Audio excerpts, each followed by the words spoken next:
ঈদে আজম বিশ্ববাগমানের দান, যে মানবতার দুনিয়া। মানবতার দুনিয়া মানে সত্যের দুনিয়া, জ্ঞানের দুনিয়া, ন্যায়ের দুনিয়া, ভালোবাসার দুনিয়া, কল্যাণের দুনিয়া, সব মানুষের অধিকার, স্বাধীনতা, নিরাপত্তার দুনিয়া, যেটা আল্লাহ দান করছেন। যে দুনিয়াতে খুন থাকবে না, জুলুম থাকবে না, অবিচার থাকবে না, শোষণ পাশকতা থাকবে না।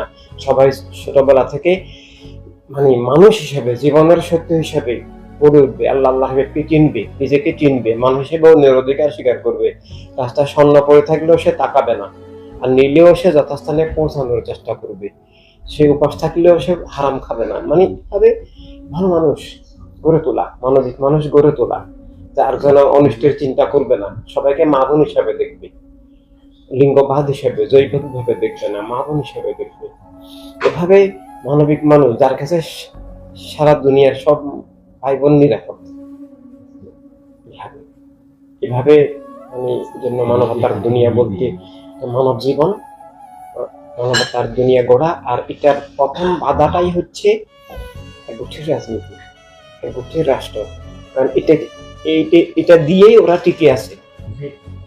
এই জন্য একগুচ্ছের রাজনীতি যে জীবন বিরোধী। আমরা মুসলমানদেরকে বোঝাবো এটা ইমান বিরোধী, অন্যান্য ধর্মের লোকদেরকেও বোঝাবো যে এটা সব ধর্মের মানবিক মূল্যবোধের বিপরীত, এবং এটা জীবন মানবতার ন্যাচারালি বিপরীত। যেমন চুরি, ডাকাতি, খুন, সন্ত্রাসকে সবাই ঘৃণা করে, সব জায়গায় অপরাধ হিসেবে এগুলো গণ্য।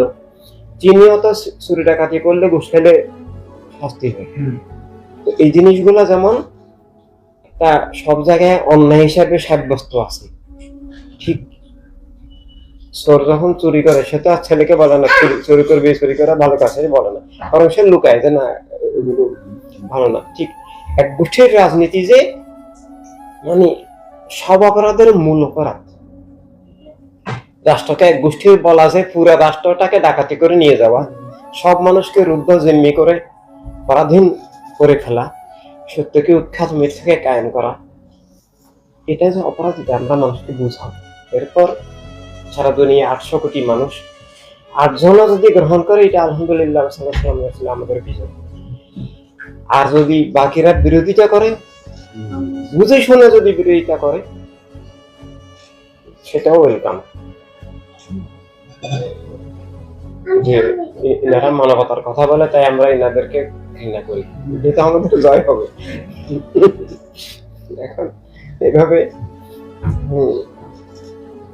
আমি সারা দুনিয়ার সামনে বিষয়গুলোকে নিয়ে আসা বাধা আছে অনেক। কারণ পুরো সেটআপটা, পুরো জগৎটা, মানুষের মন মগজ, ইসলামের পরিচয়, জীবনের পরিচয়, ধর্মের পরিচয়, রাজনীতির পরিচয়, সবটাই উল্টা পাতে চলতেছে। আসেন তো এভাবে মানে স্রোতের প্রতিকূলে আমাদেরকে এখন চলতে হচ্ছে, অন্ধকারে আলো জ্বালাতে হচ্ছে। পুরো সেটআপটাই বিপরীত। পুরা রাষ্ট্র ব্যবস্থা, পুরা রাজনীতি, মানব জীবন, সংজ্ঞা, ইসলামের ও অন্যান্য ধর্মের ব্যাখ্যা, সবটাই উল্টা।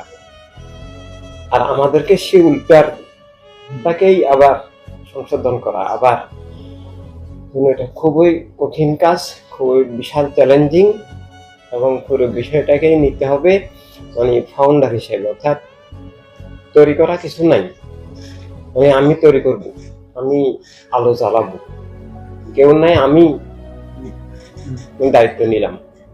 কারণ আমি আল্লাহ হাবিবের আপন, আমাকে দায়িত্ব নিতেই হবে।